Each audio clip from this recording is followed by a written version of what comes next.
Why did I quit my own content? I have no want for fame. I never wanted it. So as I got bigger and bigger and bigger, it was more pressure on me to perform. Every time I would meet you, wanna live my life on replay. Welcome back to Real Time. I'm Gage. I'm Isaiah. I'm Denver. Today we have on that Denver guy, former PE teacher turned Fortnite YouTuber turned what do you call yourself? A YouTube consultant, YouTube expert? Man, there's a lot of names for us these days. We'll just go with guru. That seems to be the popular thing these days. YouTube guru. What made you go from being a PE teacher to creating YouTube content anyway? Yeah. And I guess the proper term would be creative manager. That's kind of where I fall into, because you can't do one without the other on YouTube. You got to be good at both. So yeah, I was a fourth grade teacher, and I thought, man, I love teaching. I love video games. May as well just like teach some tips, play some games. Honestly, I wanted to put some good, clean content out there for my students, because some of the stuff they were watching and listening to, I was just like, no, you guys should not be listening to this at 9 and 10 years old. So I was like, I'm just going to put some clean gaming content out there, and we'll see what happens. Then, first video was okay. Second video was decent. Tips videos have kind of an easier way to cut into the algorithm and what people want. It's such inherent value. So I thought, you know what, let's just keep doing tips videos, and it just took off, and that was it. And so it was 4 years of fourth grade teaching that I did. I decided at some point a new school opened up nearby, and I thought, you know what? I always wanted to do PE. It'd probably be a little bit easier, give me a little more time back in my life, because I put way too much into fourth grade teaching. And I loved it, but PE was great. Got more time to work on the YouTube channel. And then eventually just everything just clicked, took off. And I made this, it was a difficult decision at the time. I just thought, is it time to just stay at home, take the leap of faith, and see where this YouTube thing can take me? And it was the best decision I ever made. How long were you a PE teacher before you quit and did YouTube full time? So it was 4 years of fourth grade, 2 years of PE, and then that was it. Yeah, one of those months I was deciding, praying a lot, like, man, I love teaching. I absolutely love teaching, but not every dad at the time. I had one kid. Now I have three, so it's a whole different ballgame. But at the time I had my newborn son, and I thought, man, if I could just stay home with him, what more could you want in life? And so that's what I thought, like, hey, money's good. It's been consistent for a while. I always say, like, hey, 6 months, a year, 2 years, make sure your income is consistent. And then it's not really a leap of faith, is it? You're sure at that point. And there was, I think it was in April, coming up to the end of the school year, about that time where I had to re-sign a contract or resign and say, hey, I'm not coming back next year. And it was that April. I had some massive videos blow up. I think that month alone, I made it was almost as much as I made as a teacher in a year. And I thought, wow, I'm out of here. Awesome. I said, see you guys, I'm out, and I got to say bye to all the students. They all knew. I gave a big speech to almost the entire school, because most of the kids knew at this point. I had three kids that came over from my old school. 3 kids came over that knew I did YouTube. And I thought, well, they won't tell anybody. It won't be a big deal. Oh, it was a big deal. It started to spread. I had parents come up, and it was good too. Like, all the parents, all the teachers, the principal thought it was super cool. It's clean content and stuff. And, even parents coming up. So how much do you make? So what do you do? Do you just record video games and put them on YouTube? And I'm like, there's a lot that goes into it, but it was a whole big thing through that April, that May. Said my goodbyes, saved a whole bunch of artwork, and they had a big thing on the wall saying, goodbye, Mr. Moore, and stuff like that. And all the kids signed it. So I saved it all and just said, all right, on to the next chapter of life. And here I am about, I guess it's been 4 years, 4.5 years since that point. How many subscribers did you have when you left? Were you small or? So it was, I probably had just recently hit 1 million subs, right? Wow. And as YouTubers, we kind of know, it's nice having the little gold plaque and stuff. And I tweeted about this recently. It's cool having that. It looks good. People look at that and they go, wow, you did something. But it means nothing at the same time. Subscribers, I mean, there were people with 100,000 subs making way more than I, and people with way more millions of subs making less than me. So subscribers, it was cool to hit that 1 million benchmark, but then it was always in my mind, can I provide for my family doing such an off the wall kind of You don't, not every day do you hear about somebody, let alone a teacher, saying, I'm going to be a YouTuber. And it was Right. such a strange thing for family, for friends. But people know, I make calculated decisions. Like I said, I pray a lot about things. And I always thought in the back of my Good. mind, and I tell kids today, I'm like, get your degree, go to school. I don't care how good you are at what you do. Have something you can fall back on. And if all of this just goes under and I have to go back to teaching, hey, I win that way too because I love teaching. Yep. So, in the end, I just thought it's worth it. Let's just do it. Wow, that's Oh, awesome. and the school didn't have any problems with you doing YouTube? There was no problems. I heard of one thing that you could take as a problem, and I think parents just didn't understand the numbers at that point. And so I had a parent, which I heard through a grapevine. I don't think I was supposed to hear this, but they said something like, "Oh, he just wants our students to subscribe so that he can build his YouTube channel." And of course, my first thought is like, I could see how you think that, but Right. this entire school could subscribe today and I probably wouldn't notice. At that time, I wouldn't Yeah. even notice because at that Right. time it was like 3, 5, 8,000 subscribers on a good day.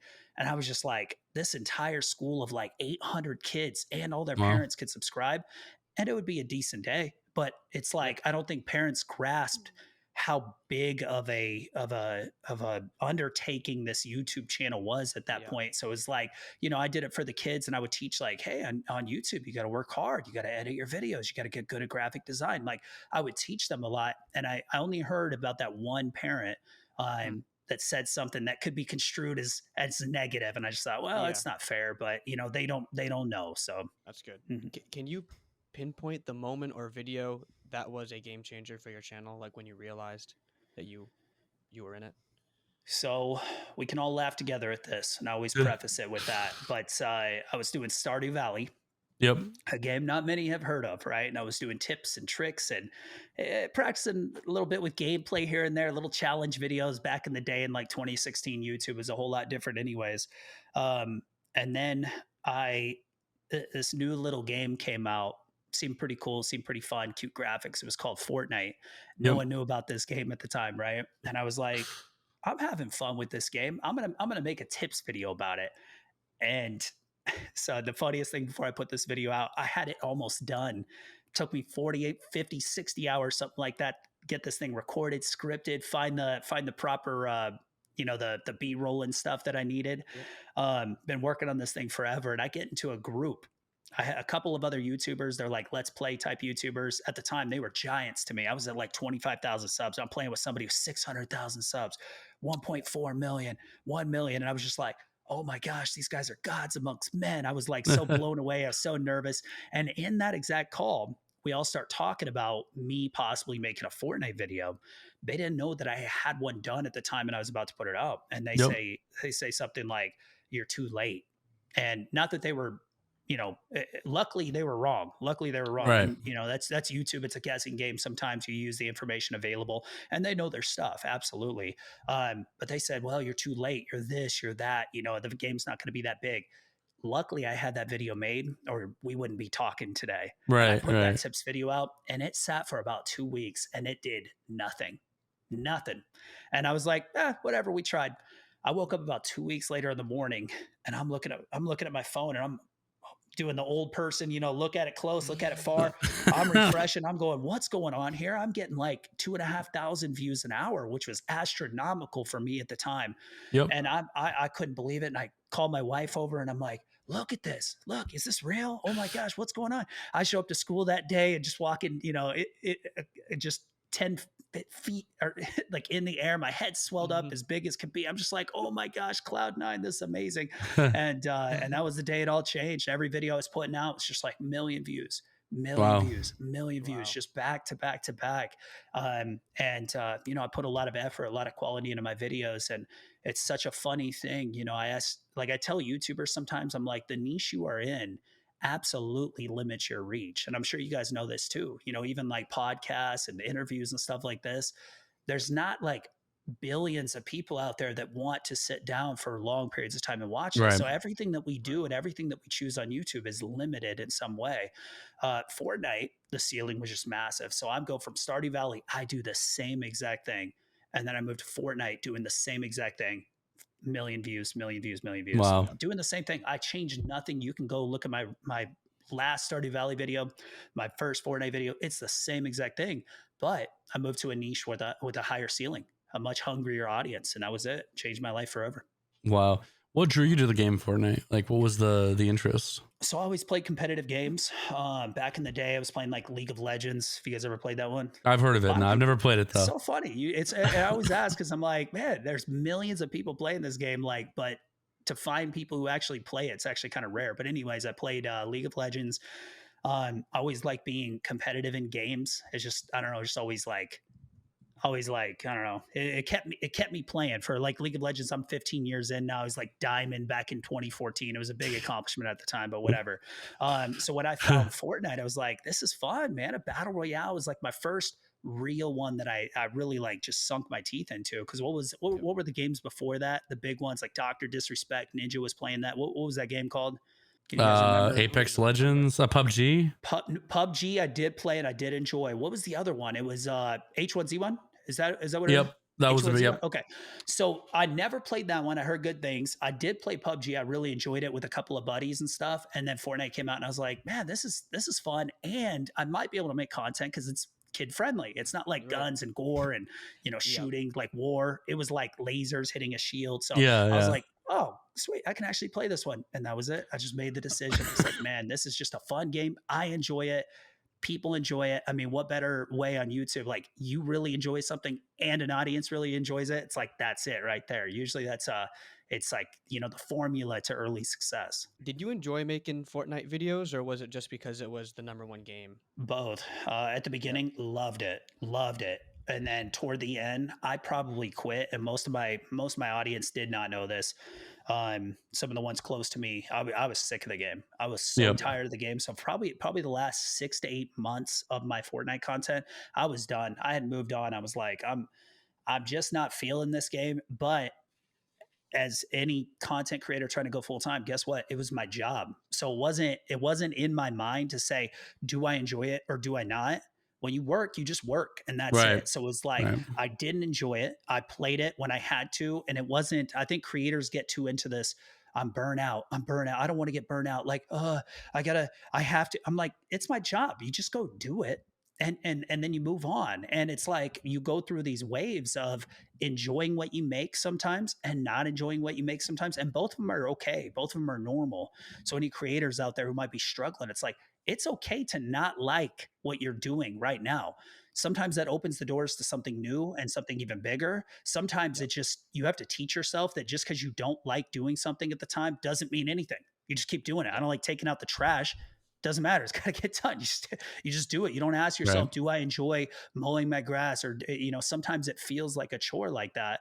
And exactly, you just still do it anyways. And I think that's at the core of success in content creation. Did Ninja enjoy every single time he played? Probably not. Nobody was making millions of dollars off of it. So he just, you just keep going. You strike while the iron's hot. You just do it. So, it's I called think the grind. I think it's a big part of it. It's a grind. It's a grind. Yeah. Do you still play much Fortnite or any other games? I mean, obviously, it sounds like you probably are sick of Fortnite, but man, I haven't played Fortnite for probably a year. I might seriously go back though.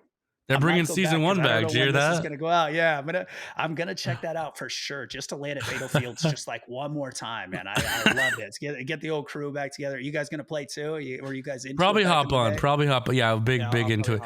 We had who did we have on? We just had a big Fortnite YouTuber on the other day.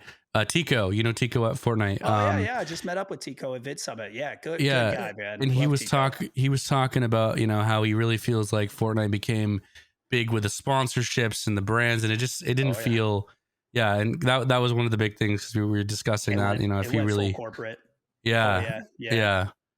which it kind of is disappointing. Anything that's going to be a multi-million and especially in this case multi-billion-dollar industry, you're going to get corporate feel to it. And I think YouTube's just kind of going towards that more corporate feel. And I know there's there's this big argument right now on YouTube and content creation where it's like, do we go authentic or do we go like very cleanly packaged? And the truth is YouTube is special in this sense, but like any music we listen to, very cleanly packaged. sometimes we go to a little coffee shop and we hear not cleanly packaged music, but they're still trying their best and they're tuning, a little more treble, a little more compression, a little more this. Even they are trying to as cleanly package everything they can. It's like putting makeup on Right. when you're on TV and you're an announcer. Like, that's just what you do. You want everything to be as clean and neat and attractive, not only to the eye, but to the ear as possible. But for YouTube, it's like, have you guys seen this? Is it Sam? Have you guys seen that channel where the guy's like, I mean, this guy's jacked, man. That's the discussion right now. Sam, I don't even want to say his last name because I'm going to butcher it, but this guy is just doing screenshots, all dark, no good lighting, no Yep. saturation, no contrast and stuff like that. Pulling 600,000 views on a video short term and doing it every single day. And all he does is just like vlog, go to the gym, and that sparked this whole discussion of, do we want authentic or do we want neatly packaged? But like, not only our music, TV shows that we watch, very neatly packaged, right camera angles, right lighting, right everything. Even TV shows like The Office, where it's supposed to be mundane, we still try to neatly package it as best as we can. So with YouTube, it's like, even though it's corporate, even though it can feel kind of fake and neatly packaged, it doesn't matter. In the end, we still need to clean it up as much as possible. So I thought, well, it's just a natural progression of things. There's billions of dollars involved. Of course, it's going to feel that feeling. Right. So, you have a channel, That Denver Guy has over 1 million subscribers, and, you kind of left it. What made you quit your channel? Obviously if you weren't liking Fortnite, maybe you could have pivoted. I mean, obviously I know your audience is mostly Fortnite, but, what was that decision? You went into YouTube consulting. Yeah. So I was fortunate enough to have some really good mentors, and I always tell everybody, find mentors. Luckily I found especially one guy that I owe everything to. I'll just shout him out. Gray still plays, man. Fantastic human being, very intelligent guy, has a great like gaming channel. He's been consistent for so long. Some people would look at it and go like, they don't realize what goes into it. It might look simpler, Right. but we make it look easy for him. Yeah. And that's why he has this team, is so we can, I call it silver platter. We're like, here you go, sir. He sits down, he records, he's got the brain, he's been working hard and killing himself for years. Like we try to give him a break now so he can keep going. But Gray helped me out so much. And I mean, literally, I owe everything to him at this point. He taught me so much, right? YouTube is a game of knowledge, and he helped a lot of puzzle pieces come together so that I can be where I'm at now. So I'm creating content still, and feeling kind of like, not into Fortnite. What do I do? Like you said, Gage, like, do I pivot? Do I switch content within Fortnite? Do I just go to a different game? That's super risky. Again, this is my full-time job. What the heck do I do? I was talking with Gray one day, and of course, Fortnite did this, like views kind of downturned a little bit, and we all noticed it. Everybody saw it was coming for a while. And I said to him one day, I said, hey, if all this crashes and burns, save a spot for me on your team. I just heard that he had a team. I didn't even know that was a thing at the time. I did it all myself. Right. Not proud of that too. I should have found some help. But I said, save a spot for me on your team. He said, we kind of laughed about it. About a week later, he goes, he said something I'll never forget. He said, by the way, I wasn't joking. I would hire you in a heartbeat. I'm like, me? Why me? Like, this guy, here's me, here's Gray. Like, I can't even measure, in my mind, he's like a god on YouTube, his knowledge and stuff. I'm like, how am I supposed to, I'm a Fortnite YouTuber. How am I supposed to help you? And turns out what he saw in me, I didn't see it in myself yet. And, I hopped on the team, fit right in, more brain power, more knowledge. Hey guys, what if we do this and this and this instead? And we just became such a good cohesive unit. I've been with them since, 3 years now, I think, something like that. And again, no contracts. We don't do any. I don't do any contracts, right? I do month to month. If somebody thinks I'm doing a good job, they can keep me around. If somebody doesn't, if I'm not able to provide value, get rid of me. So I'm honored to say Gray has kept me around for a long time. But that was the pivot. I had this door, and I always lived my life with, okay, what door is going to open? Like you said, I pray about a lot of these things, and what door opens, and then you just take a step. And sometimes you could take a safe step and you can go, okay, what does it look like on the other side of this door? I don't like it. Bam, close it. Okay, I've got 5 other doors. What do I do? I think Gray really liked at the time Fortunately, I made like this like YouTube course at the time when nobody was making these. Sorry, I got stuff falling. No Nobody was really problem. making these YouTube courses yet and teaching people. I know it was like a business thing, and I thought I love teaching, you know, and I sold it. My selling pitch was, I don't care if you buy this thing. I'm not gonna get rich off of this thing. If you want to know YouTube and everything that I know to get to 1 million subs, you can pick it up. Well, Gray one day comes to me and he goes, "Hey man, I want to buy your course."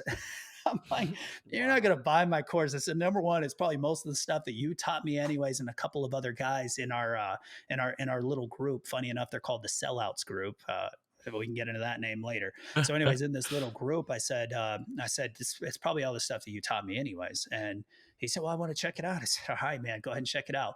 And it was right at that time where he's like, "Hey, I would hire you in a heartbeat." And I said, "All right, let's do it." And so he took a chance on me when I didn't even know teams really existed. I didn't know what you do as a creative director, which is my first official title. Yep. Anyways, I joined Gray and I helped another guy, and then I helped another guy. And, it's been such a great business, and it's all in the back of just one good mentor out there. You know, as a YouTuber, you just find these people that he wanted to help me. I loved hearing every word that he had to say. Even, I don't know if you guys know Stardew Valley, Yep. like the content creators. So you guys probably know a guy named Dangerously Funny, DF. Amazing content creator. I mean, to this day, like, I'm just like, man, how does this guy do it? He's so good at what he does. Right. DF and I were good buddies, just being Stardew Valley content creators together. Well, I told Gray finally, eventually. Gray used to post on Reddit and a Let's Play subreddit, and I literally used to just send DF every single thing that Gray would say. We would just like study it religiously. This is before we ever talked to him. And then eventually we got in a group with him, started learning from him directly. DF exploded. He's still making content. I'm doing my stuff on the back end, which I guess to finalize the answer to this question is, why did I quit my own content? And I get asked that a lot. The truth is, I never, even being on camera now, it's such a strange thing to me.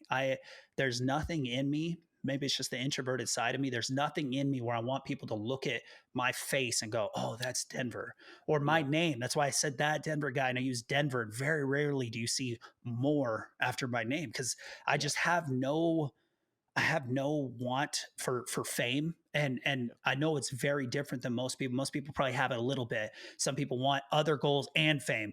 For me, it's like I never wanted it. So as I got bigger and bigger and bigger, it was more pressure on me to perform and give people value still, and not, avoid the mean comments as much as possible. Right. And so when I had a good out, I took it. I said, I did this, boom, stamp on it.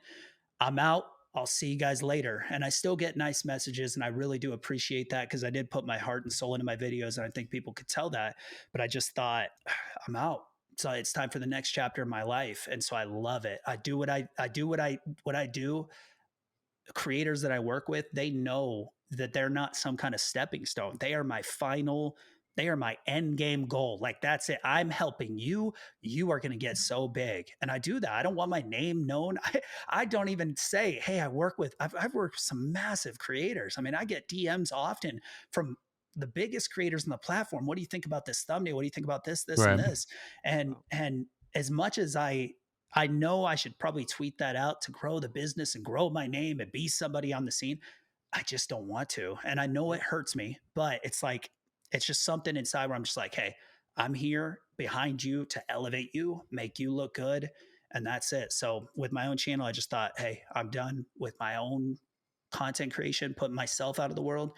I like the back end work and just lifting people up. So, I mean, that's the deep, detailed answer to that one. Yeah. What are the top 3 lessons you learned as a YouTube creator that you now pass on to your clients?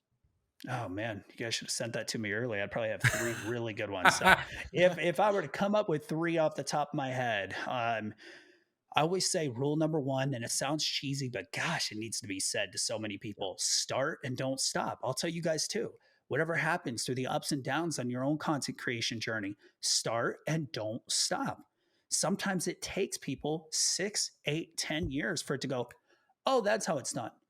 You have to constantly optimize and reassess your situation. Like, some people are like, "Oh, I failed, and now next video I'm going to fail too." No. It's, I failed, let me figure out exactly why. Okay, what was it? Let me theorize. Let me scientifically test this. In the next 3 uploads, is it this format of thumbnail?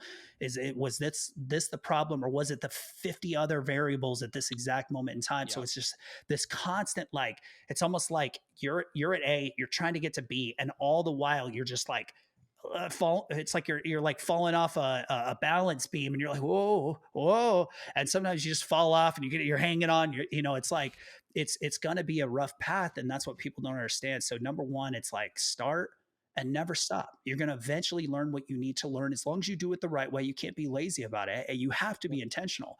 People who make it to where I made it to 1 million subs, these guys at 5, 10 million subs, it is a daily obsession, and that's the only time I would tell somebody to quit is if they start and they're like, this isn't for me. I'd be like, okay, quit. If you really want this though, you cannot stop, and you'll eventually make it. So that's number one. Exactly.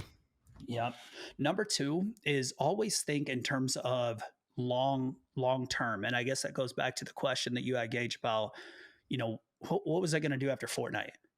I put myself into Fortnite. At that time, I had pretty much completely got rid of tips, which can always be a door into another game. I could have said, you know what, I'm going to make Clash Royale tips because there's some monster videos out there. But then I moved into like news, controversy, and things like that. And then I started doing documentaries. And if you think about that, like all of that was intentional. What could Fortnite news and controversy turn into? Esports news and controversy, right? Jake Lucky type stuff, Hunter, like, and I talked to them. I got close with them. They appreciated it. I appreciated what they were doing. I could have moved into just like Philip DeFranco, like overall, just like celebrity news, maybe 100%. politics, just things like that. Like Optimus, I reached out to him the other day. Good guy, great commentary channel. I thought, well, that it could turn into that. Tips, I could always go back to tips. I can find different games to teach all the time. Whatever game I'm playing at the time, whatever big game, I can make tips. Documentaries. I mean, one of the guys that I was helping out. He was kind of doing what I was doing, and I was doing documentaries toward the end of my journey there, and that you could do documentaries on anything. I could move into any gaming sphere, and maybe even outside of it. But I was helping a guy out, and I go, man, you just gotta, at this point, Fortnite's a sink ship. It just kind of is, I mean, if I'm just being honest, Fortnite, I don't know if it's ever, we might get little spikes here and there like this, like what we're talking about now, where it's like, are you going to go back into Fortnite? You guys going to play season 1? It'll get a spike, but in the end, it's still, I don't know if anything's going to bring it back. I wish it would, but I just don't know. So I told him, I coached him, I go, man, you gotta start planning for the future. You got to start finding a way out, start making documentaries on this person and this person instead. I sent him Sunny V2 before Sunny just massively exploded. And I said, this guy's doing it right. This is how you do it right here. So that's my second tip, is always be thinking about the future. Like we talked about with doors, I had 3 or 4 doors. If it wasn't Fortnite, it was going to be something else, right? 3 or 4 doors that I had practiced for, planned for. I was well equipped. My editing, my thumbnails, I knew I could jump into something. Luckily, I had something else that I really enjoyed much more. But like, always be prepared, because whatever you're in right now, that niche that you're in, it might be popping right now, and in a month it might not be, right? We don't know. Channels that are built on Skibbity Toilet. Have you guys heard of Skibbity Toilet? Like 3 billion views. Right. I have a buddy that just blew up a channel, 3 million subs just off from that trend. Tell him what I'm telling him, because my exact example is, this is big now. Maybe you'll get 6 months out of it. For all we know, it could be 5 years. But what if it's only a month? What if in 2 months? Exactly. That's it. All of a sudden, his $25,000 paychecks are turning into 1,000, and now he's got bills to pay, and he's freaking out because he quit his job. Right? That's the kind of stuff where I'm like, it's you have to think long term. We have to think a month. We have to think a day from now, a week, a month, a year, and 5 years. I always tell people, think 5 years down the line, because that's you have to. This isn't like a regular job in teaching. I don't have to think about 5 years down the line. I do the same thing every school year. I come in, I plan, I teach kids. I have a great group of kids. I say goodbye to them for summertime. YouTube and content creation and entrepreneurship is so different. You have to think 5 years down the line, what are my goals? Which can be a boring word, but what happens if this goes wrong? What happens if this goes wrong? What happens if this goes wrong? And always be strategizing. It's like a big game of chess. So that's number 2. Number 3, I'll say it again. Find good mentorship. Find somebody who can teach you. And I've tweeted it, and I don't know why it would be considered controversial. In business, people are paying $50,000 to like join inner circles and learn from these big businessmen and stuff. And it's like, but they won't pay $100 to have a consult with somebody, or $1,000 or something like that, to learn Exactly. from people who have done it many times. Like, I work with YouTubers morning till night for years to come. I could talk to somebody for a week without stopping. And I have so much I could teach anybody how to do exactly what I do and how to be a big creator. Like, I can teach that. But people will look at that and go, no, I don't want to invest $500. I don't want to invest $1,000. If I make a course someday and if I charge $10,000 for a course, it's because I believe you're going to make 50 or $100,000 from it. And it's YouTubers just don't see that connection like business people do. Business people Right. all the time are like, how do I invest in my business? I need somebody around to tell me how to do it. So again, that's the controversial thing, is like paying somebody to give you knowledge. But welcome to life. We go to college and we pay textbooks and professors, and we pay Exactly. tuition and stuff. We pay tens of thousands of dollars just so we can go get a $60,000 a year job, maybe retire making $100,000 a year. But on YouTube right now, I have guys making hundreds of thousands of dollars per month just in ad revenue. And it's like, Exactly. I could teach you how to do that. I ask myself all the time, like, oh, geez, at some point, should I just quit and start doing this myself? I don't like the content creation side, but it's this inner battle I have all the time. But I teach people all the time, hey, here you go. Like, I had one consultation call with a guy just recently, and he sent me a text. He goes, dude, he goes, I just had my biggest revenue month I've ever had. I'm scheduling up another call. I said, hey, I upped my price. I said, let me grandfather you in. And I didn't get back to him in time. It was like 3 days later. He goes, dude, I just paid the full price. It's fine. It's worth it. He knows who he is if he's out there and he sees this. But I was just like, that makes me feel good. Some of these channels, I can give you an ROI, return on investment, within a week or a month or something. Wow. So yeah, number 3, you need to find people who have been in it. They will help you, and they will put the pieces of the puzzle in your mind together. That's all you got to do. More pieces to the puzzle, and surround yourself with people who can do it. Last thing is, we call it the plus minus equal rule. Did not come up with this, but I live by it. Plus is people who are better than you that can teach you what they know. Yep. Equal is people who are on your level, peers. You guys are in it together. What'd you guys learn today? Mr. Beast talks about that a lot. He had a group of YouTubers. What about this thumbnail? What about this? What do you guys think about my video? Oh, it wasn't very good because this part here. So plus, that's your plus, that's your equals. And then your minus is you teaching people. I teach people all the time for free, included, just because I love doing it. Gray, I was the minus, he was the plus. He taught me so many things, and multiple other guys too. They know who they are. But you need your minuses too, because I think it was Albert Einstein who said, like, if you can't explain it to a 5-year-old, you don't know it well enough. And I always think about that with a minus, is like, I get better. I how do I say this? I solidify my knowledge in teaching other people how to do it as well. So yeah, that's my last piece of advice. Yeah, 100%. It's almost like, you familiar with Matthew Beam? Yes.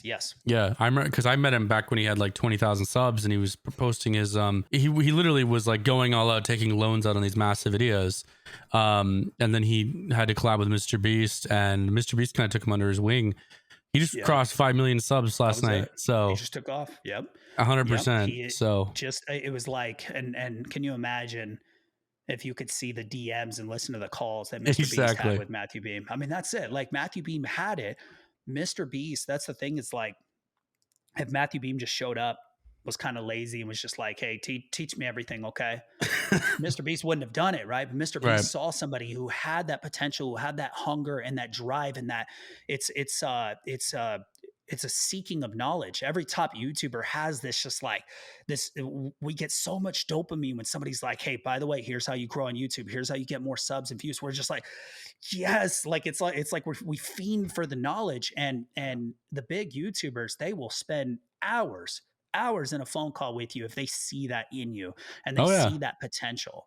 I mean, so Matthew Beam, he I mean, you knew him at 20K, man. It's almost like he was destined there. His brain was like, dude, I'm going to figure out this puzzle. He's on another level. Like, he eats, sleeps, like constant YouTube analytics. And he was telling me, he's like, yeah, I met Jimmy, and he's like, Jimmy was like, you're literally me. You know what I mean? Like he Yep. saw, Oh yeah. and look at him now. But he's done some crazy, some crazy videos, and he's very successful. But what is the most common mistake you see new YouTubers making? Besides quitting too quickly because success doesn't come fast enough. You know, their first video, they Exactly. share it on Facebook or Twitter and they get 100 views. And then the next video, it's like 50 and then 10 and then two and then two and Yep. then one and then one. And they're just like, well, I tried. And that's it. Yep. It's like, you don't realize that everything has that big dip. Most common mistake, man. Oh, you know what? I've got one that's, it's fresh on my mind and it drives me nuts. Some YouTubers spend way too much time on things that don't matter. All right, so let me explain that because this can be considered controversial, but I mean it with every bit of me. Some YouTubers will spend far too much time on a thumbnail, and Yep. let's before I say this, let's eliminate the top 0.01%. The Mr. Beast, spend a week on the thumbnail. Have 50 people spending a week on the thumbnail. Okay, like he is guaranteed results if he stays at the top. Now, some people they might be at 1 million views a month. They might be at 500,000 views a month. They might be at 10 or 20 million views a month, which is obviously very good. I will tell you now that a lot of these guys at 20 million views a month, they spend 30 minutes on a thumbnail. We just know, we know what works. Remember that. Yeah. Let me say this also, that YouTube is not a time game. It is a knowledge game, right? What somebody can do in 10 hours, I might be able to do in 10 minutes. And what Right. somebody might be able to do in 10 minutes, it might take me 10 hours. So everything that we do varies based on our skill level, right? I look at some of these thumbnails and I was having a conversation with somebody recently, very, very big, successful channel. And I will never say, no, you guys are doing it wrong. But I might suggest, have you tried this? And what I Right. want people to try more is, and in no way am I saying reduce the quality. Either the value's there on the video or it's not. But some people will fight their way. Let's say your video is a 4-star video. They will miss an upload or two. They will burn out their thumbnail artists, burn out their editors, do 8-frame revisions, put their video out a week or two late, and it doesn't make it any better. In fact, I've seen it do worse. And I mean that. We have tested this. We've done multiple frame revisions, and it was some of the lowest ABD that we've ever had. Again, remove the top 0.01% because they'll tell you, oh, no, you need to do. You do, but at the same time, guess what a lot of these YouTubers do that I work with? They record a video in an hour. They send it to an editor. We have editors that we trust. We review the video. I absolutely will review the video and I'll catch mistakes. But these editors, we pay them. We want them to be producers and we want them to trust. We want to trust them to do their job properly because we did our job. And then we do our job with the thumbnail. And we might come up with 2 variations. Sometimes we do 3 variations. That's it. Some people do 10, 20, 30. And I'm just like, you just missed what could have been 2 uploads to make your CTR 0.2% higher. And in fact, sometimes it actually makes it lower. If you read books like Blink, this isn't just a Denver thing. This isn't just like concocted in my mind, even though I could have concocted this in my mind. One of the books that I've read that will forever change my life, and I suggest it to anybody, is a book called Blink. We make up our minds very fast. Our brains are capable of making very successful decisions. And oftentimes that first decision is the most successful decision.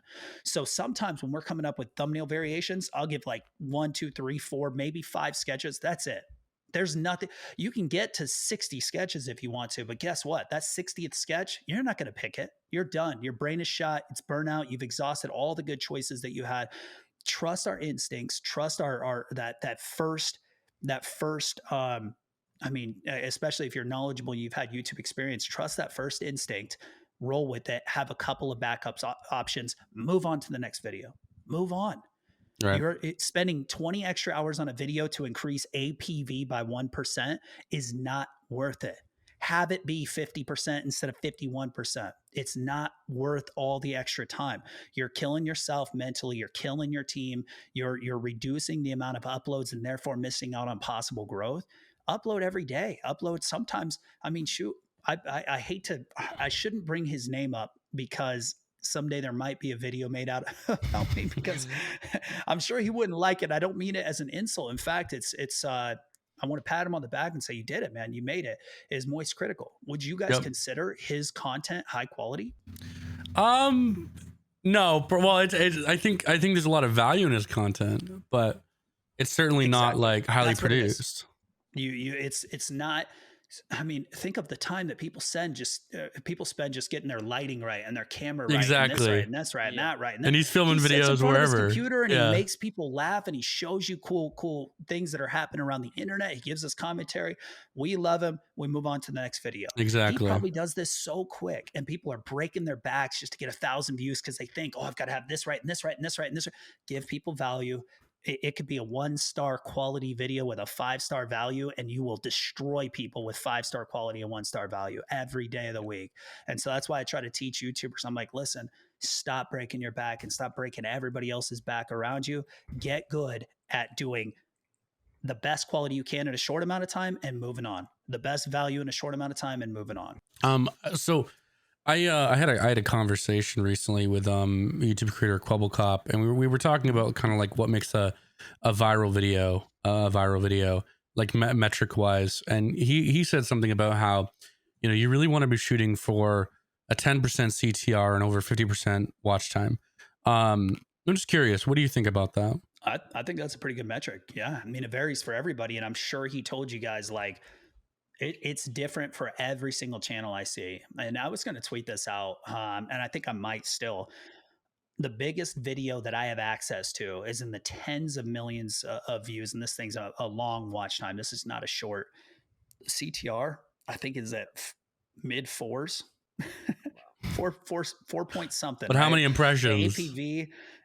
I'd have to go through all that. I mean, probably at this point, 1 billion or something like that. Right. APV is, I'd say somewhere around mid 20s. I'd have to refresh my memory on that one. So the thing is, it's like it's all relative. If Right. some channels, when I have very big channels, when they go out and they're like 10%, 9% CTR, I'm like, awesome, we're kicking our feet back. It's like, good job, boys. You know, high fives. All right, let's go on about the day. But some channels, if we're at 9 or 10%, we're like, oh my gosh, the world's on fire. Let's get this fixed. Yeah. I had multiple videos go out today. One of the videos went out and it was at like 12.5% CTR. Anything below 15%, and I'm going, that's not good, right? So I already made multiple changes to it.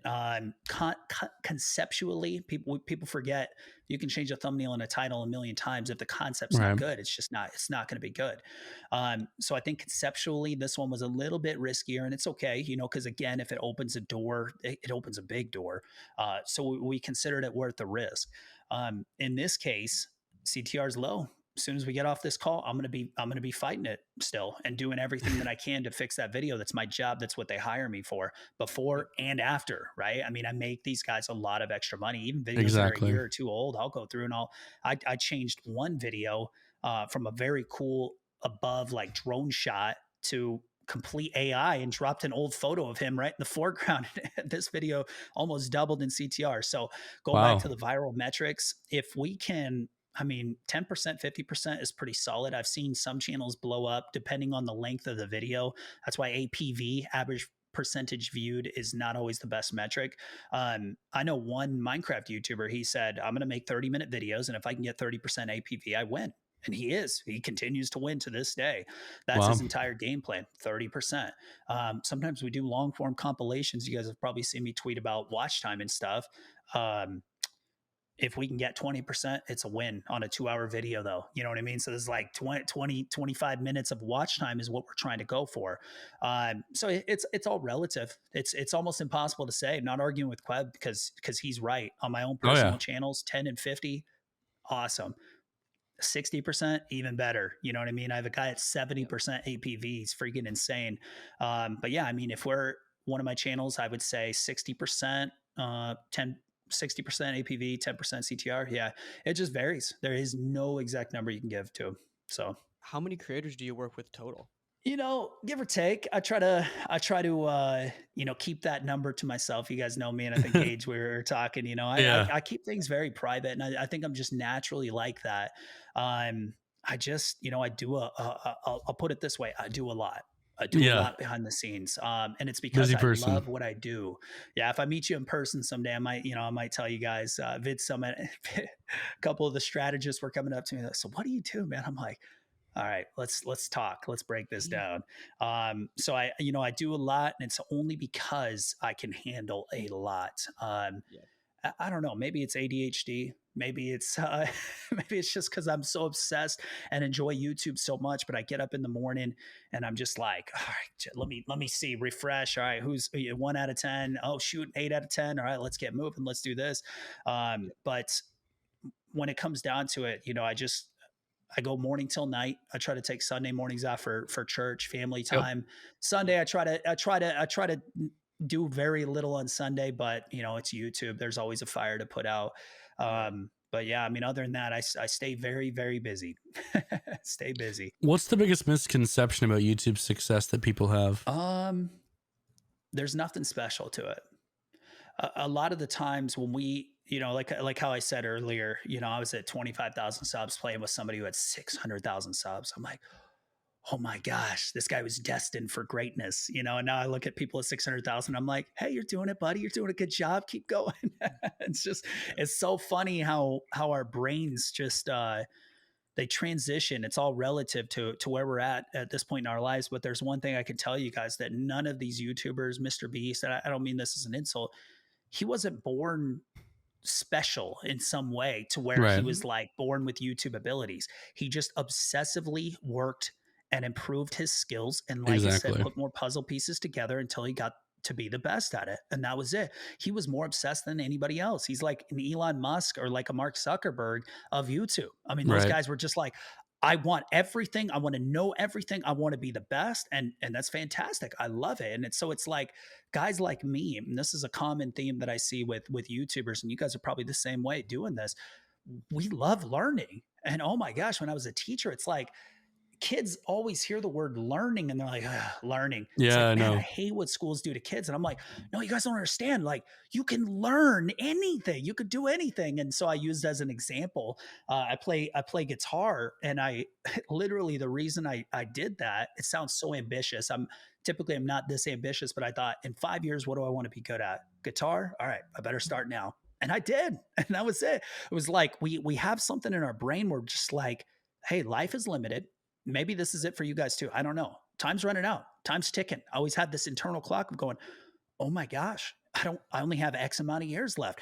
I want to soak it up and I want to make the most of every day. And I want to learn and learn and learn. And so if I didn't learn something that day, it feels like a day wasted.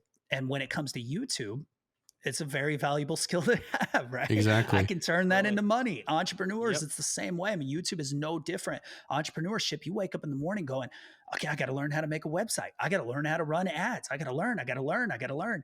And we read books and we soak up this knowledge.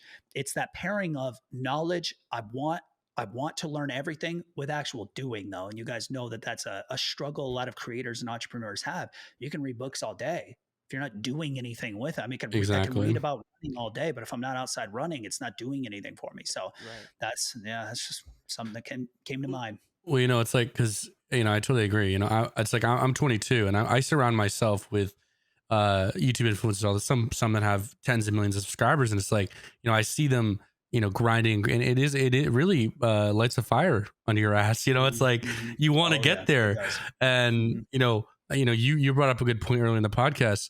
Like your play button, it's cool to have, doesn't mean a damn thing. Mm-hmm. It really doesn't, because it's Doesn't about mean anything. that gold play button isn't making you any more money.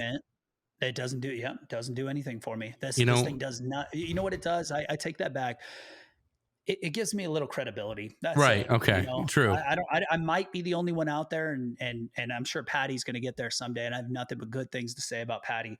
I think currently I'm the only guru, or whatever you want to call us. Right? I always laugh at that. I just call myself. Let's just call us. Let's call each other gurus.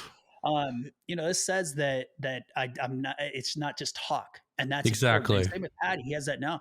He doesn't need a gold play button again. He will get it someday. We don't need a silver play button. I don't even put mine up here. It's like you have to show somebody that you're not just talking, that you walk every day. And that's why I post a lot of stats and stuff. I'm like, I have endless 1 out of 10s, and I'm so proud of it. People might get tired of it. I don't care, guys.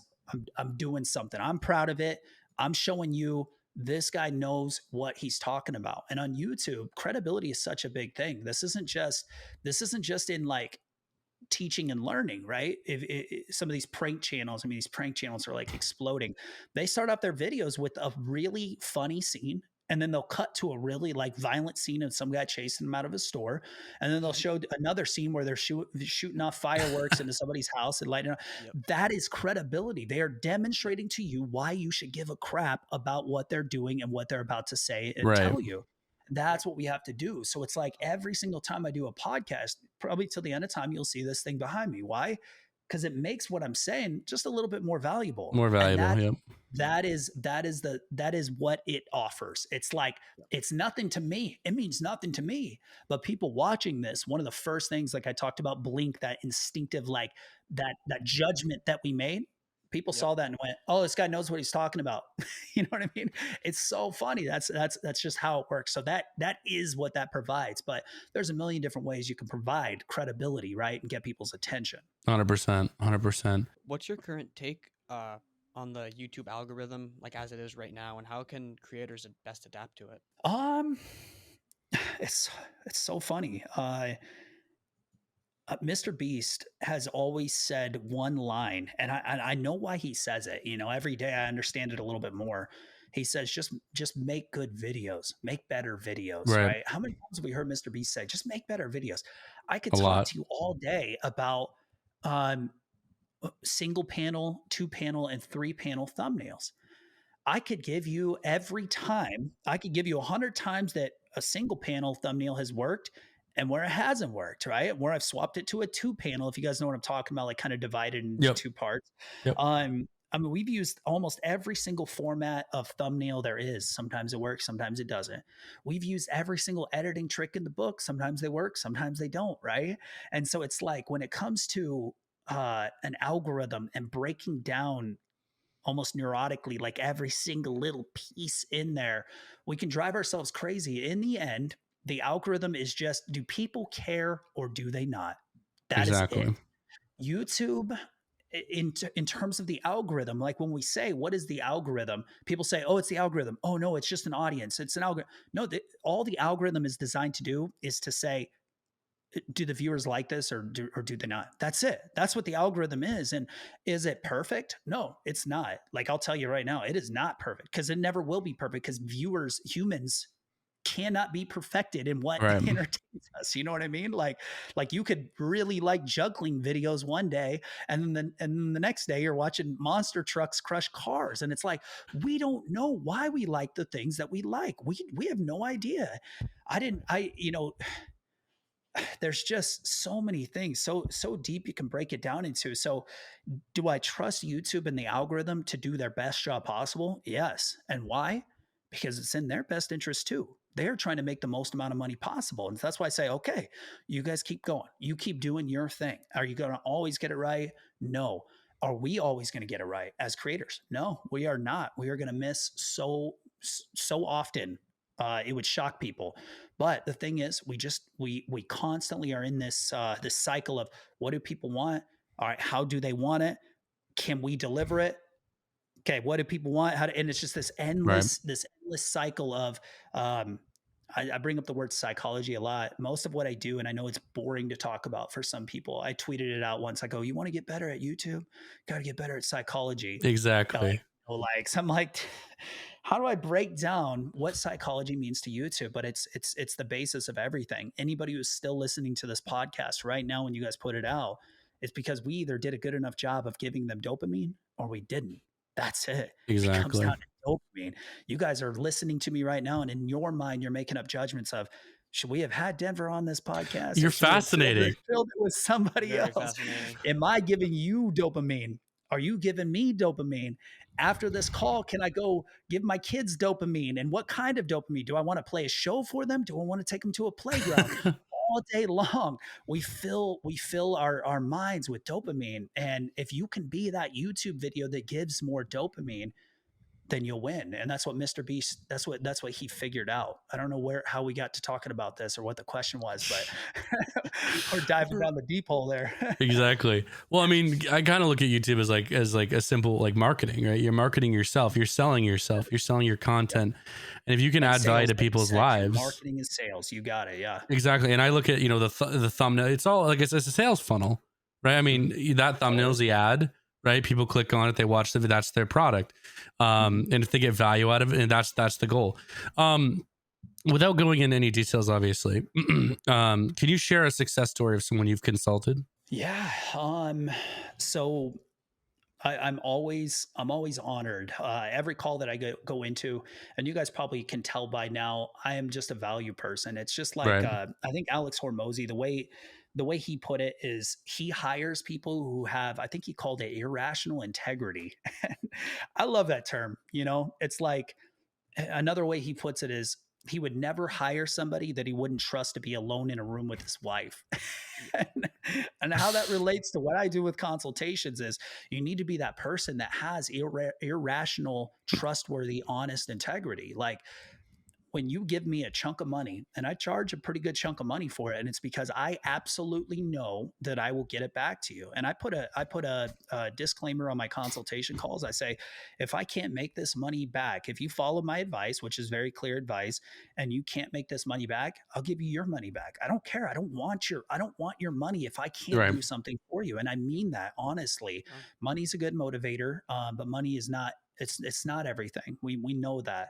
No one's going to complain about more, obviously. You know, if I send back a good chunk of money, I'm like, oh, you should have just done it. It doesn't matter. Take it. It's yours. So with consultation calls, we go in and it's an honor for somebody to get a second call. I mean, that is a big chunk of money for somebody to go, wow, I got so much out of that. What else can Denver tell me? And so I have creators come back and they'll buy, you know, packs of 4. I'll give them a deal. Hey, yeah, let's meet every week for the next month, or every 2 weeks for the next But if 2 you months. invest $1,000 and make 100, right? That's what it is. That's exactly what it is. It's like, man, and in my mind, it's like, geez, if you pay me $1,000 for a call, and it's so easy for me to make $1,000 to you. I mean, it's so Right. easy. Yeah. Some of these small channels, I kind of push them away if they're like 20,000 subs, you know, and they're getting 5,000 views on a video. I'm like, no, keep going. Like, come back to me later. Come back to me when it's not such a big chunk of money. Don't put into me like your life savings, right? And if you do, you better believe I'm gonna work for the next 3 weeks just to make sure that you get that back. I always open calls like at the end too. I'm like, hey, add me on Discord, send messages to me. Thumbnails, titles coming up, video ideas, check with me first if you can, please. I want to invest in you. So I mean, geez, specific calls. There's no greater honor, like I said, than somebody coming back and going, man, I need another one of those. Like I said, the one guy had his highest revenue month ever. Another guy just flat out. I mean, a couple people have said, how can I work with you? How can I hire you like full time per month? And I'm like, you know, most of the time I'm like too busy right now, but you know, keep in touch. Another guy, he got a second call and he wanted to hire me. And I was just like, man, all right, I guess I'm doing it right. I always look for feedback from people I help. Like, how was it?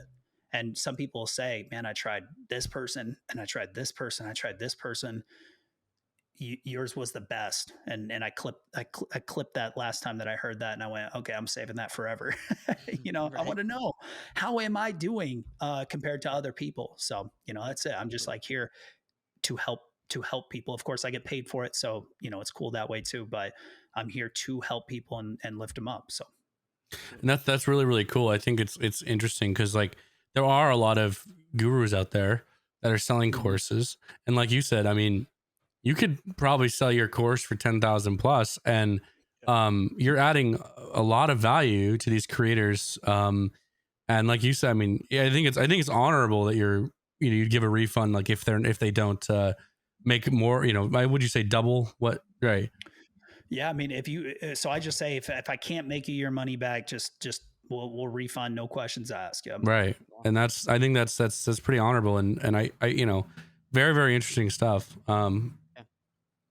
How do you approach channels that have plateaued in growth? Well, first that'll happen to every channel. And I try to remind people, I'm like, especially for these channels that get their first peak. Some guy told me once when I got my first Fortnite peak, I was like, up. And he goes, well, that's all right. You'll come crashing back down to earth soon and plateau. And I'm like, screw you, buddy. Exactly. What do you mean? I'm going to the moon. Right? You want to come with me or not? And guess Absolutely. what? He was right. He called it exactly, like boom. And then I went, but the thing with YouTube is you go up to a new peak, you come back down to a plateau, and then you do it again, and you go up to a higher plateau, and then you do it to a higher peak, and then a higher plateto. And it's like, you have to look at it as almost like the stock market. I mean, if you look daily, you're going to drive yourself nuts. If you look monthly, you go, oh, you know, got kind of crushed, or yeah, this was pretty good. But if you look over the course of years, every single person ever just, you know, as long as you're doing the right things, collecting the right knowledge, and taking the right actions, you go up, and you stop paying attention to little plateaus. So plateaus, I don't see it as anything. I just see it, there's times for growth, and there's times for maintaining, just like any business out there. Like, you know, will I knock Six Flags water park for not bringing in more business during the winter? No, there's nothing they can do about it, right? So it's like, with any business, there's just going to be times where you're going to excel and times where you're not. And either way, from A to B 5 years later, did you go up or did you not? And that's, to me, that's what it comes down to. So I don't even look at plateaus. You should always, the same advice that I would give you during a plateau is the same advice I'd always give you, which is always be testing. And I call it the 80-20 rule. We call it in our circle, and it's not the Pareto principle, right? That is very good. But 80% of your videos that you upload should be proven successful. Your audience wants it and you know it. They're expected to do very well. Good ceiling, high floor. Then you throw out these test videos, 20%. This is very important to the long-term growth of a channel. 20% of your videos should be, this is risky, but if this hits, we're taking off like a rocket. And you might miss on 10 of those, right? It's almost like a lottery pick, massive ceiling, but this thing could be the worst 10 out of 10 you have in a long time. Doesn't matter. You have to try it, because you have to constantly reassess, like, okay, what audience can we dip our toes into and see if they throw the hook in the water, see if it bites? Awesome. Boom. Here we go. Your channel can change overnight. So some plateaus, you might plateau for years too. Like some people might be stuck for 2-3 years. And then all of a sudden, like me, when Fortnite came out, I didn't do anything different. All of a sudden the door opened up, I jumped in, and that was it. So plateaus are just temporary times where you're not growing, but that's okay. Be ready for that time where a door opens up and you can step through, and it could change your entire life. How do you feel about the increasing number of platforms competing with YouTube, TikTok, Instagram Reels? Not worried about it. Not at all? No, I don't think YouTube owns video, and YouTube has been growing themselves too. And of course they're bringing in shorts, which I'm not big on shorts. I can see why people do it. In fact, that's totally fine. What do you think, Gage? What's the question on that? Well, because okay, so I was gonna ask you what you thought of shorts, and obviously you've answered that. But I guess I come across as negative when it comes to shorts. They do annoy me. I could see why some people should do it. Like some channels, 1 out of every 15 channels that comes to me, I'm like, do shorts, start them today, do it now. And it's usually people who are trying to grow a business and trying to grow a brand, because what you get with shorts is you get subscribers, cool, but they don't mean anything. And you get more views. You get inflated views at a very, very low RPM. Cool. It doesn't do anything. Yes, you look awesome having 100 million views a month, but if you're only making $2,000 or $3,000, you're making less than I did as a teacher. You're still not doing much, right? Yeah. So I'm just such a big proponent of long form content and making YouTube a career. That is what's important to me. Now, I again, I don't mean this as an insult. Subscribers and views in this case, because they don't really serve a purpose. And I have not found any data where shorts help long form content. I would love to see someone show it to me, but I've seen enough shorts that I just don't believe it. I don't believe it's out there. Even though YouTube says, well, yeah, they connect and the audience is transfer. I don't think they do. I call them ego numbers. Yes, it looks good. And absolutely, when we get more subs and more views, we feel really good, even if it's kind of useless. Again, like, it's credibility, right? Other people see that. We know that publicly people are going, holy crap, this guy's at 300 million views this month. It might be 90% shorts, but you still look good while you're doing it. So I don't knock anybody. Well, if they want to do that, I do not knock anybody. The only advice I give them is, do you want to put in the time that could be better spent elsewhere? And do you want to put in the resources, which could be better spent elsewhere? That's up to them. I tell them all the time. I get you. It's your choice. Yeah. If you want to, especially the creators I'm working with, I'm on board. You got me. We're going to kill this thing. I've got shorts with 40, 50 million views, I think at this point, which some people have much more than that, 200, 300. But with me, I'm like, hey, if you want to do it, we can do it, but it's gonna be a lot of time. You're gonna need another editor and so on, a lot of money and stuff. So that's my thoughts. That's where I'm at. Well, okay, so I know this guy. His name's Rashemi, right? And I knew him way before he even started YouTube. He's done almost 5 million subs just off from his shorts. Mm-hmm. He's turned it into long form, right? So now he's posting 8-minute videos. They're getting hundreds of thousands of views a pop. Then we were talking on that trend earlier, the Skibbity Toilet. I know a guy, Larry Gaming, right? He blew up 3.2 million subs, 400 million views. And yeah, on YouTube, it's not really sustainable, but on TikTok, like we've interviewed a lot of TikTokers now that are posting, 1 minute videos. And with that new program over there, they're making, 30, 40,000 bucks a video. So yeah, I think when insane. YouTube, I can get behind that. Yeah. I think eventually when YouTube figures out the shorts, monetization, I think there's going to be a lot more value in it. Mm-hmm. I hope so. And in that case, I'm on board. You know what I mean? But it's like, I just, I just don't see a use for inflated subs or inflated views. Again, it's like if people are not like me in this sense. Some people are just like, I want a lot of subs. I want a diamond play button and I want to show my friends. That's awesome. That is their goal. My goals are, if I'm going to work, like I ask a lot of people this, and this ties in, but I say, if you're going to put in an hour, let's say if you could work for an hour, would you want to get paid $100 or $1,000? And everybody in their right minds would say, oh, I want $1,000 for an hour. Right. And that's the same thing. When you put an hour into shorts or an hour into long form videos, if you do that over time, the idea, especially with the creators that I work with, long form videos, you're going to become filthy rich if you're doing it right. You're going to be multi-millionaire by the end of the year. With shorts, though, you might make $1,000 on TikTok. Yeah, I mean, shoot, if you can make 40,000, or especially people selling products, that's the way to do it. Like, make shorts, make them all day long. Make the top 5 Amazon coolest gadgets for Christmas, right? Sell those, get your affiliate links in there, make some money doing it. And again, money isn't the ultimate goal and factor, but it's like you want something to show. And subs don't help me. Inflated views don't help me, but extra money pays the bills and takes the family to Florida, right? And so that's the way I see it. Like it's a tangible thing versus an achievement thing. And I think it's just based off of everybody's different. Everybody's different. Some people just want those subscribers, right? 100%. You're right. Like I did 100 million shorts views on a channel, and it's like, yeah, you made a couple thousand, but it's not really. It didn't help me much. Feels good. It feels good for like 10 minutes. So obviously you perform long, you prefer long form. And you obviously you don't think it's sustainable. But yeah, so anyway, back to it's a good creative outlet. I will say that it's fun and it can be a good creative outlet. It's just fun to like push yourself creatively. And so sometimes I'll tell people, I'm like, yeah, make a short a week. Just go ahead, just do it. We'll get the editor, we'll get the subtitles, but have fun with it. It's like creators get so corporate and robotic sometimes. Like, okay, record this video, say these things at this certain time, do this pacing, and move on. And it's like, have some freedom, like refresh that creative side of your brain. So that's another thing. But again, it depends on the person. I could sit here and say, I can't stand it, but you guys should do it. And that's where shorts are. If you want to do it, absolutely. I can see why. But it is kind of interesting because if you think about it, Denver, it's like we're moving more and more into the TikTok age where people just don't have that. But then again, there's obviously I think there's multiple arguments to this because there's tons of channels. Like we had on a guy named Gamers React. He puts out 30, 40-minute videos and he has great retention. He's getting millions of views. So it's like you could argue people don't have attention span, but at the same time, then you look at the channels like that, and they're killing it.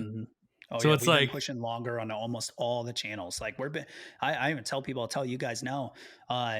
Obviously, you need good value, good quality content, but make it 3 minutes longer, make it 5 minutes longer, make it 10 minutes longer, and watch what happens. If you see a negative result from it, go ahead and pull back. You can always pull back.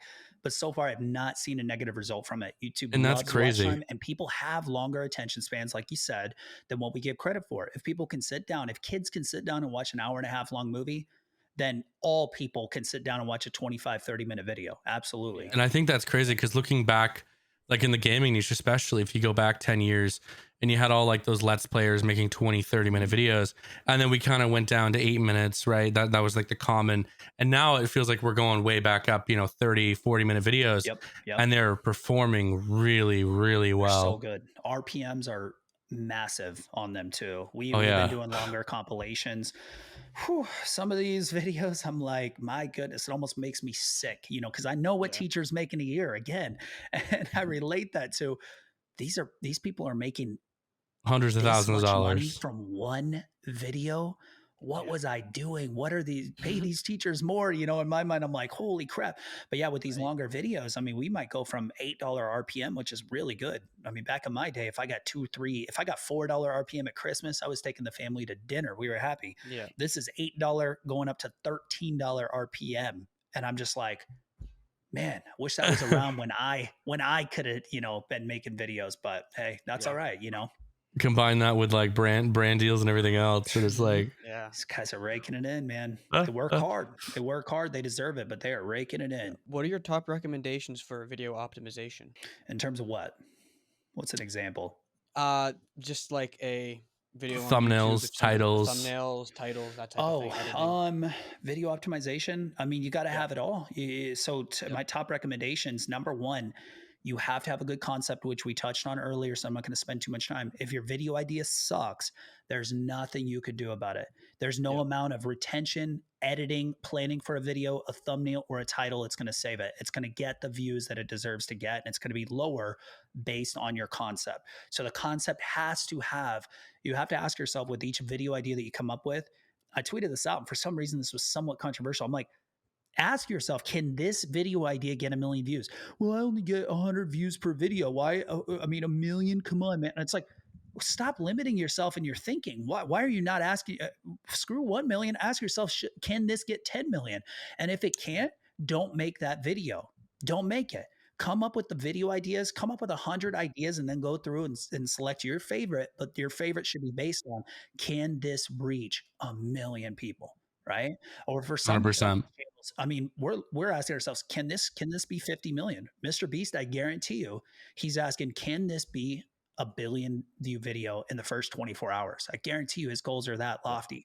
And therefore you adapt your entire life around, well, how do I get to that then? How do I come up with these ideas? And you start digging deeper and researching more. And so, I mean, absolutely, like, it's got to be concept. And then the other things are, I mean, your thumbnail has to be amazing.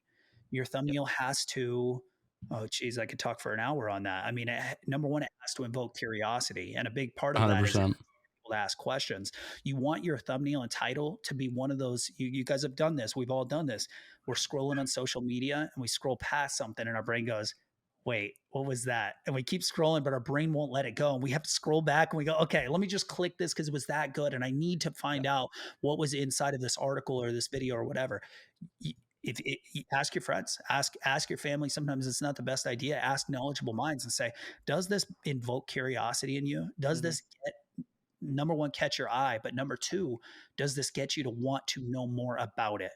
And if not, you don't have anything. So that should be at the bottom. The underlying question, the psychology of, does this make people's brains have to see it? Or they can't go on about their day, right? Curiosity killed the cat. You need to see if someone's about to get punched in the face and someone's looking like this and it looks like a real authentic action shot. I'm going to click that video so I can see somebody, finishing the punch in the face or running into a wall or jumping off something high or, whatever. The list goes on and on. So yeah, I mean, it's all important. There's nothing you could pick out. I mean, you could have the best concept, title, and thumbnail, but if you suck on camera and your content's not good, none of it mattered anyway. So it's like, it's all this giant balancing scale of all of these things have to be the highest value possible. And if you do that over and over for years to come, that's how you become a career YouTuber. Do you think the channels sort of like have a cap of like views they can get? So for example, Mr. Beast. Oh, right. So Mr. Beast gets hundreds of millions of views a video, but he did a video. He actually gave it to Ludwig, and it's his most viewed video, 14 million views. But it's a Mr. Beast video, right? On his channel, that would have got probably close to 100 million views, if not more. Yeah, I mean, because I remember he had said something about how he thinks every channel has like a view cap. What are your thoughts on that? Yeah, I think every personality, your personality, Gage, Isaiah, your personality, my personality. There are some people that will listen to us and just say, "Nah, that's not for me." Yep. Right? If you pay attention to Mr. Beast, he is a very safe deliverer of good quality content. Right. Think about that. He's not eliminating anybody. He doesn't have like, a teardrop tattoo that moms and grandmas wouldn't want to watch, right? He doesn't Right. he's not wearing certain clothes or doing certain things or speaking in a high tone to push people away. A lot of YouTube is not just who can I bring in, it's who can I not push away. Think Right. about that, right? That's something a Yep. lot of people don't consider. So um, I think every niche, every video idea, every personality, everything that we do works into our cap, our limitation, right? And there's just we can move, like you guys can see what I did in Stardew Valley. I was able to get to 25,000 subs. Maybe someday I would have hit 50. I could get 100,000 views on a video, sometimes 500,000. I did the same thing in Fortnite and I just exploded. And that's the thing. Like I had a cap in Stardew Valley. I was only so relatable, whereas a guy like DF was very relatable to a Stardew Valley audience and a variety gaming audience. I wasn't. I mean, I can come to terms with that. There was something about my voice, my presentation, that was limited in Stardew Valley. It wasn't in Fortnite. So Right. everywhere we go, and we don't always know. This is a very, very deep thing. I've got a YouTuber who he yells, he raises his voice a lot, and I said, you might have people that absolutely love that about you. And Yeah. I like it because it cracks me up. I said, you might be pushing away more people than you're bringing in with doing something like Exactly. that. So it's just something we have to be aware of with everything we do. I mean, I look at Mr. Beast videos and he's wearing like, just his merch, his logos, pastel colors and stuff. Right. I mean, you won't see him wear anything outrageous or do anything personally like outrageous because he knows that limits his reach. Yeah. So it's just, you could think about it all day and eventually you'll find that perfect combo of the content that I'm trying to make, my personality and delivery style, and viewer expectations of what they want as well. I've seen people make some extremely good content and they will never pass 2, 3, 4 million views a month. They can spend 100 extra hours a week. It's not going to change anything. They make Right. amazing content. They are limited by their niche and that's it. So your other options are just to accept it, or you drastically change your content and then eventually you can take off, but it's risky, right? How do you tailor your advice to different genres or niches on YouTube? Yeah, I came in years ago going, oh man, here's the golden rules. I'm going to teach people the golden rules. Do this and do this and do that. Yeah. And then I went, oh my gosh, no, there are no golden rules on YouTube. So what I teach, and I pretty much start every consultation call with a lot of people come into my consultation calls. Maybe in the back of their mind, they're hoping Denver's going to tell them, hey, here's your next video idea. Here's what I want the thumbnail to be. And here's what I want the title to be. And then I remind them of the saying, you can give a man a fish and he eats for a day. You could teach a man to fish and he eats for a lifetime. So this is going to be a deep concept here. On my channel, it finally occurred to me that all the help that Gray and all these other big YouTubers who spent a lot of time helping me out, not a single thing that they ever told me to do actually existed on my channel. And I went, wow, not a single thumbnail, not a single title, not a single video idea, nothing. And yet these guys shaped me and made me who I am. Absolutely. But nothing specific that they had taught me exists on my channel. So then it occurred to me, they didn't give me the fish. They taught me how to fish. They taught my brain to see things differently. Mr. Beast sees it differently than we do. I see things very differently than most. When it comes to YouTube, Mr. Beast sees things. It's like a grandmaster chess player. He sees 25, 50 moves or whatever they see in advance. I might be at 17, right? And that's the thing, is we're trying to get more moves in advance. We're trying to teach our brain to see things differently. So it's like, it's the weirdest thing. There is no specific advice, and in fact, I try to not give that more, because it will actually come back to bite you. Somebody will say, "Well, you told me to make this thumbnail, and you said this format should work," and it's like, I could be like, I tried this thing 90 times and it worked, or 100 times and it worked 90 times. They tried it once and it failed once. I'm sorry, but Well, that's why I've stopped doing that. That's why Mr. Beast doesn't give specific advice anymore, because The comment section will be filled up with, oh, I tried this and it was wrong. Well, maybe you did it wrong. I told you how to do it. Right. And your execution of me telling you how to do it was completely wrong anyways. And then you just go in this roundabout. So it's just really tough. You know, you want to teach people how to fish and see, like, really, it's like you're in your mind, you either see things and you comprehend it, you make sense of it, and you know how to research and things like that. It's a big thing that I teach, or you don't. And that's it. Wow. Okay. Well, hey, final question. All right. What's the one thing you wish every aspiring YouTuber knew before starting their journey? How hard it is. It is very, very difficult. I know that people get in and they might hear something like that from me and from others. They don't realize that you have to be obsessed with it to reach a certain level. You will lose time with your family, like I have. You know, my wife knew and my son knew at the time. I'm like, man, I'm putting in the time now so I could spend more time with you guys later. I would come home from teaching all day, exhausted, 9.5 hour day because I had to stay after and plan and grade. I'd come home and my wife would give me a big mug of coffee, and I would chug that, and I'd work until midnight, 1 a.m. and I'd wake up and I'd do it again. Wow. Another guy I know, fantastic YouTuber and another mentor of mine. He was an engineer, and his wife finally one time got so fed up with the time that he was putting into YouTube. She said, pick 3, your job, YouTube, or your family. Or sorry, pick 2. She said, pick 2, because we're not doing this anymore. Your job, YouTube, or your family, pick 2. And he said, give me 6 months. If I can't make something happen, then I'll quit YouTube. And he did. He made it happen. Now he gets to stay at home full time with his family, but it is a grind. I mean, Gray, a doctor told Gray, you need to stop because you're going to kill yourself. And he wanted it that bad. It's like people don't realize how difficult it is and how obsessed you have to be. You have to feed off of it because it is very, very difficult. And you go through some trying times. You guys know you go through some very difficult times as a content creator where you think 100%. This is it. I'm done. I'm screwed. It's over. And you go through every emotion in the book, and then you keep coming out and you keep learning, you keep going. And it's years long process. So I know a lot of creators that they don't leave their office, they're just grinding. So yeah, you got to get that balance too. But I mean, it's hard because you do have to be obsessed. Competition is fierce these days. It is. And to stay consistent long term, you gotta, it's a daily thing. It is. 100%. Well, hey, thank you so much for coming on RealTime. This has been a really, really good conversation. Seriously, this has been a really good conversation. And I hope a lot of people watching this get a lot of value out of it because, you really know your stuff. Thanks, guys. Well, hey, thank you guys all for watching. I've been Gage. I've been Isaiah. I've been Denver. Have a good one. Let's go.